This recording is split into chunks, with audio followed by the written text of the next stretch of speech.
Alors, une question, je crois, qui va vous rejoindre tous les deux, une citation de Mark Twain qui dit « La foi, c'est croire en quelque chose dont on sait que ce n'est pas vrai. »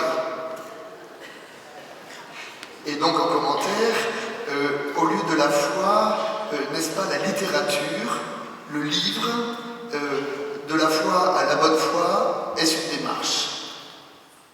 Donc, est-ce que, d'après ce que je comprends la question, il y a la foi, on peut croire en Dieu, mais il y a d'abord la foi dans le livre, dans la valeur vivante du livre, et dans la façon dont elle peut nous nourrir, nous déplacer et nous nourrir.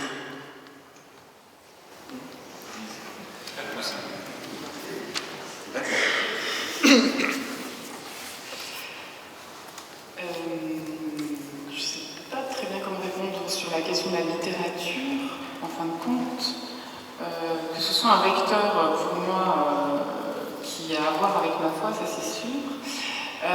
Néanmoins, sur un petit peu un autre registre, moi je ne crois pas que je crois en quelque chose qui n'est pas vrai. Par contre, j'ai l'habitude de dire que je suis agnostique, non pas dans le sens où je ne crois pas en Dieu, mais que je ne sais pas qui est ce Dieu en qui je crois. Et là, je vous rejoins par rapport à la question de, effectivement, dire Dieu, c'est pratique, je ne vais pas m'en priver, parce que c'est le mot le plus utile que nous avons à notre disposition pour nous comprendre, ne serait-ce que ce soir. Par rapport au nom de Dieu dans l'islam, je me précipiterai sur ce livre, mais ce qui déjà me paraît très intéressant. C'est fini, hein. Mais vite de se dépêcher. Et ce qui est intéressant, c'est que dans l'islam, ce sont des adjectifs, ce sont des attributs en fait.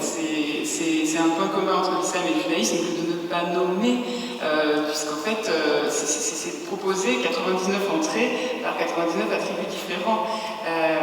Et parce qu'en fait, on ne peut pas nommer ce sujet, c'est l'imprononçable, c'est tétragramme, ça me paraît évident. Enfin, moi, toute chrétienne que je suis, je peux tout à fait adhérer à cette impossibilité de prononcer le nom de Dieu et de dire quelque chose de ça.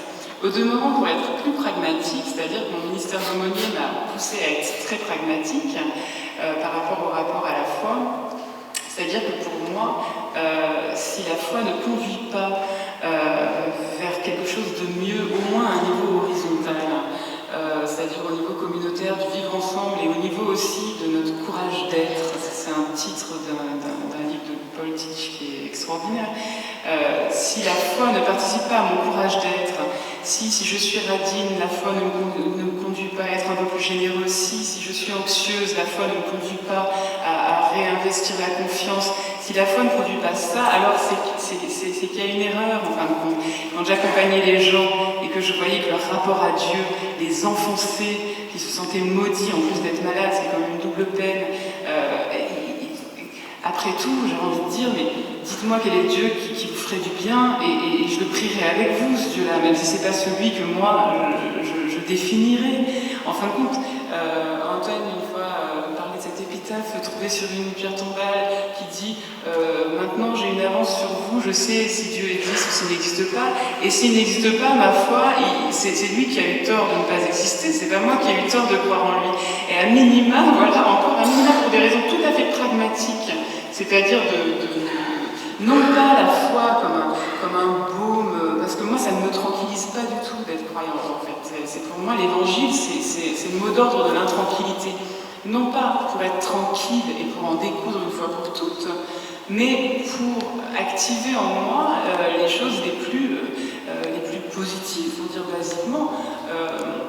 Oui, après, si on me dit, si je me rends compte, ou si j'ai même pas le loisir d'avoir le temps de me rendre compte que c'était faux, ma foi, je regretterais pour autant pas du tout d'avoir investi de ce côté-là.